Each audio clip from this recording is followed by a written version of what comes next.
For 3 years, a specter of generosity haunted the quiet, tree-lined streets of Crestwood. The Charitable Heart Foundation wasn't just an organization, it was a feeling. It was the warmth that spread through the community center at the annual Thanksgiving food drive. It was the hope printed on the gloss of their annual report, filled with smiling, sun-drenched faces from continents away. And at the center of it all was a man named Daniel Reed. Daniel was the kind of person who remembered your name. He wore a blazer that looked loved, not expensive, and his handshake was firm, his eye contact sincere. He spoke at Rotary clubs, PTA meetings, and town hall forums. His stories weren't about statistics, they were about people. Little Amina, he would say, voice dropping to a reverent hush, who can now go to school because the well we built is only a 5-minute walk from her hut, not 5 miles. He spoke of mobile clinics battling the silent epidemic of river blindness in regions he could pronounce with careful, practiced accuracy. The community, retirees, small business owners, well-meaning parents, saw in him the embodiment of their own better angels. Over $650,000 was donated, much of it in cash, handed over in envelopes at church basements or community picnics. "We keep overhead low," Daniel would explain, with a humble smile. "Every penny goes directly to the cause." His downfall was not orchestrated by a forensic accountant or a federal agent. It was triggered by a 7-year-old boy named Leo, whose universe was defined by dinosaurs, Legos, and his green plastic turtle named Shelly. It was a sparkling Saturday morning at the Crestwood Community Church parking lot. The Charitable Heart Spring Clean Car Wash was in full swing. Buckets sloshed, radios played, and the smell of soap and wax filled the air. Leo was there with his mother, mostly in charge of rinsing the lower panels of SUVs with a hose he could barely control. He saw Daniel Reed moving between the cars, shaking hands, patting backs. Leo, clutching Shelley, saw a man who talked about saving animals and faraway forests. He felt a connection. He tugged on Daniel's damp slacks. "Mr. Reed, my turtle's name is Shelley. She's an ambassador." Leo had learned the word at the zoo. Daniel looked down, his practiced, donor-ready smile softening. "Well, hello there, Ambassador Shelley. What's your favorite famous turtle?" Leo asked, his face earnest. "Like a real one in the ocean? My book says some of them are super old and super big." The shift was subtle, but for those who later replayed the moment in their minds, it was unmistakable. The lively, engaging light in Daniel's eyes didn't dim so much as it stilled, like a pond freezing over instantly. The smile remained, a fixture now, not an expression. "Oh, the turtle ambassadors. All of them, champ. All of them are magnificent creatures we're fighting to protect." The shift was subtle, but for those who later replayed the moment in their minds, it was unmistakable. The lively, engaging light in Daniel's eyes didn't dim so much as it stilled, like a pond, freezing over instantly. The smile remained, a fixture now, not an expression. "Oh, the turtle ambassadors. All of them, champ. All of them are magnificent creatures we're fighting to protect." Leo, a child, immune to rhetorical deflection, scrunched his nose. "But which kind? Like a leatherback? They're the biggest. Or a Galapagos one, like in my book? They have those big necks?" He held up Shelley as if for comparison. A beat of silence stretched a second too long. The hose in Leo's hand dripped a steady tap, tap, tap on the asphalt. A volunteer, Maya Lopez, a high school biology teacher rinsing soap off a minivan, paused her work. She watched Daniel's jaw tighten, almost imperceptibly. He let out a soft, forced laugh and clapped his hands together, the sound sharp in the air. "You know what, partner? We've got to keep these cars moving. That's how we save all the turtles. Why don't you go help your mom with that tire?" He turned away, his back a rigid line. For Maya, the discordant note had been struck. A man who, just last month at the library fundraiser, had given a moving, detailed account of patrolling nesting beaches under the Costa Rican moon to shield the future of a species, could not name that species. It was as if a chef couldn't name a single vegetable.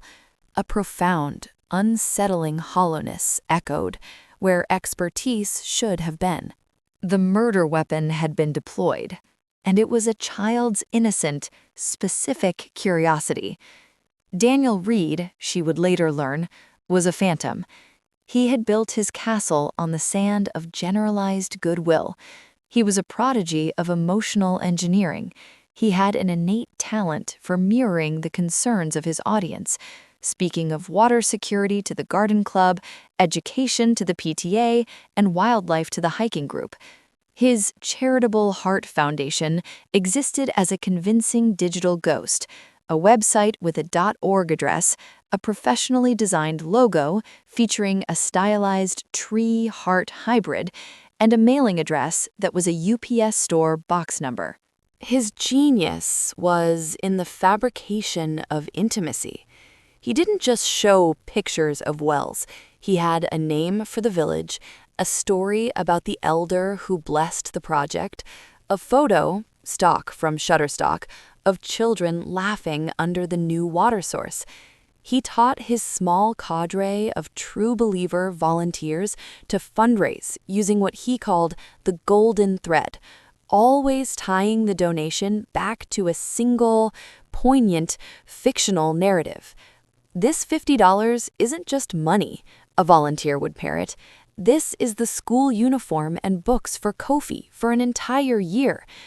It was irresistible. Maya, now haunted by the frozen look in Daniel's eyes, began a quiet, personal audit. On her laptop at night, she started digging. The foundation's EIN, employer identification number, on its pamphlets was formatted correctly, but a search on the IRS's database for tax-exempt organizations returned no records found. She right-clicked on the powerful image from the annual report, the one of Daniel standing with villagers in front of a new school. Search image with Google. The result appeared on a travel blog from 2014, titled "My Trek Through Rural Cambodia." The people were the same, only Daniel had been digitally inserted. She went deeper, her heart sinking. The partner hospital in Malawi he often cited had a website. She found an email address and wrote, posing as a potential donor wanting to coordinate. The reply was clear. "We have no record of any partnership or project funding from an organization called Charitable Heart Foundation." Armed with this, Maya grew braver. At a donor appreciation coffee, she approached him. "Daniel, that story about the Malawi clinic, it just stays with me.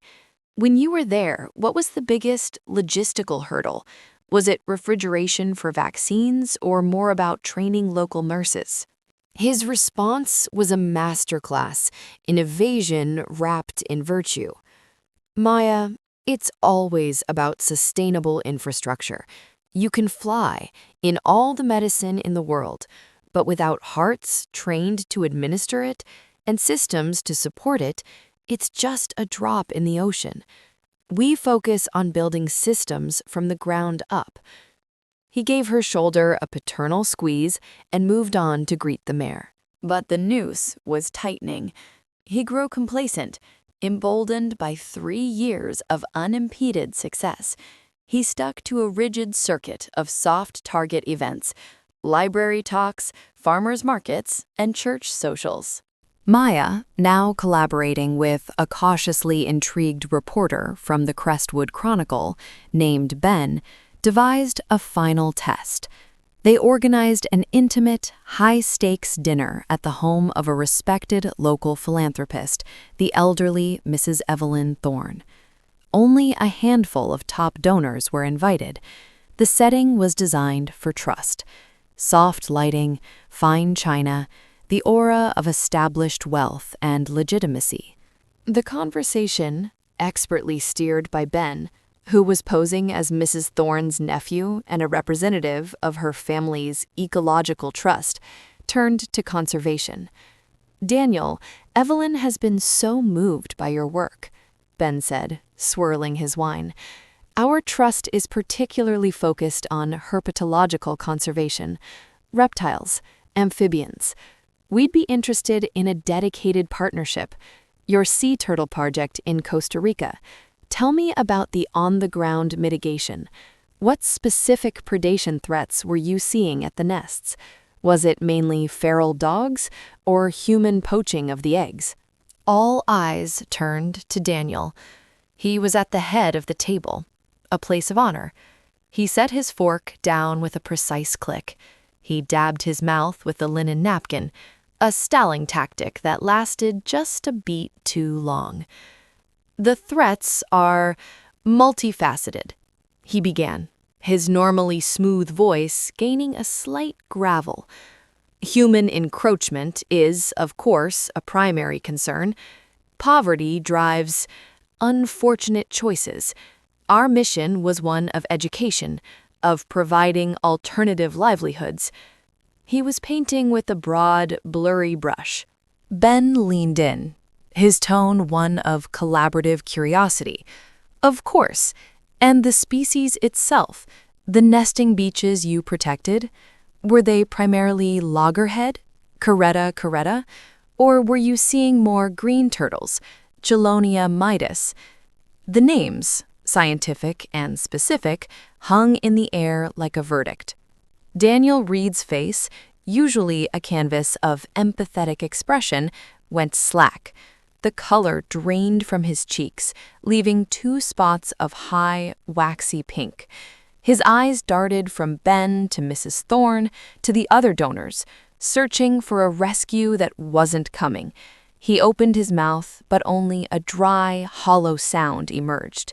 He could not name a single famous turtle. The entire elaborate persona, the years of constructed trust, collapsed in that silent, gaping void.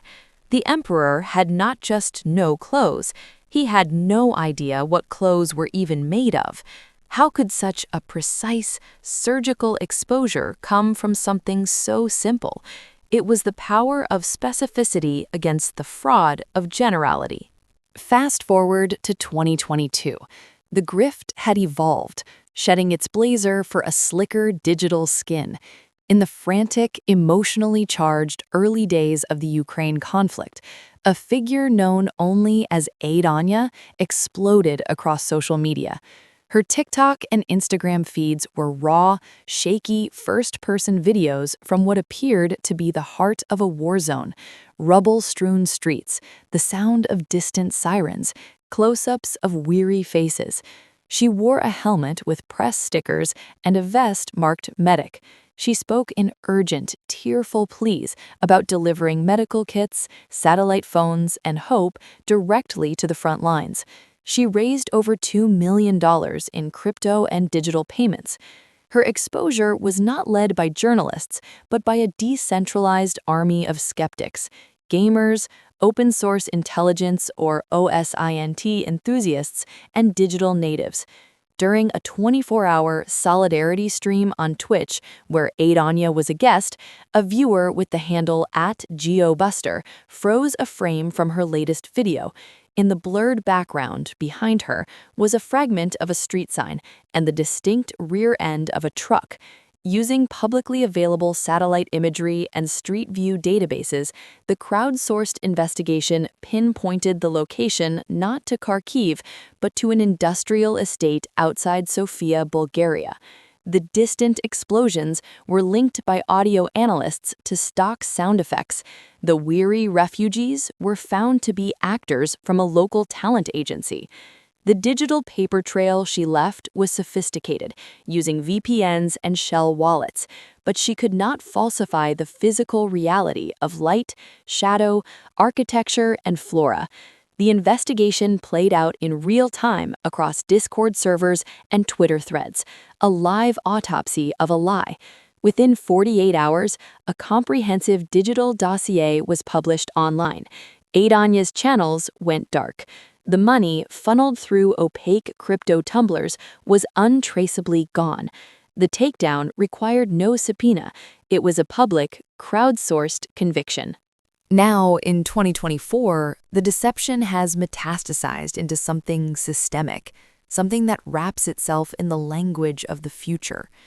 Enter the Gaia Shield, a sleek, tech-forward planetary conservation DAO, decentralized autonomous organization. Their campaign was pristine and global, saved the critically endangered Arctic rainforest. The concept was a brilliant fiction. It spliced two powerful, urgent environmental keywords, Arctic, rainforest, into a biological impossibility that sounded plausible to a casually concerned public. They had A-list celebrity endorsements, hashtag Save the Arctic Rainforest, sold NFT-based carbon offset tokens, and allowed donors to purchase virtual acres of this fictional land, complete with digital deeds. Their exposure was the most sophisticated and humiliating yet. A coalition of real climatologists, ecologists, and forensic financial journalists didn't just question their finances, they built a parallel, truth-telling campaign to dismantle their entire reality. They launched the Gaia Files, a series of viral video essays. The exposé was surgical. First, the founder, a charismatic figure known as Dr. Eris Thorne, no relation to Mrs. Evelyn, who gave TEDx talks on blockchain for biodiversity, his PhD, supposedly from a renowned European university, was proven to be from a diploma mill. The lead field researcher, a woman with a fierce gaze in expedition gear featured in all the promos, was identified as a stock photo model available for hire on several websites. The most devastating blow was scientific. The Gaia Files dedicated an entire episode to the Arctic rainforest. Using stunning data visualizations, they explained the actual biomes of the world. They showed how a rainforest requires consistently warm temperatures and high rainfall, and how the Arctic is defined by cold, permafrost, and low-growing tundra. What they are describing, a world-renowned ecologist said directly to camera, is not a threatened ecosystem. It is a fantasy. It is like fundraising to save the Saharan wetlands or the Himalayan coral reef. It exploits your goodwill by inventing a problem that sounds real. The financial takedown was simultaneous. Investigators traced the blockchain of the carbon offset tokens, showing they were not linked to any real carbon sequestration projects, but were merely being traded in a classic pump-and-dump scheme among a network of digital wallets all traced back to Gaia Shield's founders. The detonation was precise. On October 9, 2024, as the Gaia Shield hosted a glitzy virtual reality gala featuring holographic performances by their celebrity supporters, the Gaia Files, Episode 5, The Unraveling, dropped across YouTube, Twitter, and TikTok. Within minutes, the hashtag Arctic Rainforest Scam was trending. Bots and real users flooded the gala's chat with links to the evidence and lists of actual endangered ecosystems. Try the Atlantic forest or Sundarbans mangroves next time.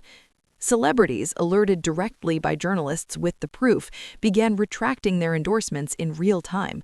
"I was misled," one pop star posted. "My team and I are deeply embarrassed and donating to actual conservationists." The value of the Gaia token plummeted to zero within the hour.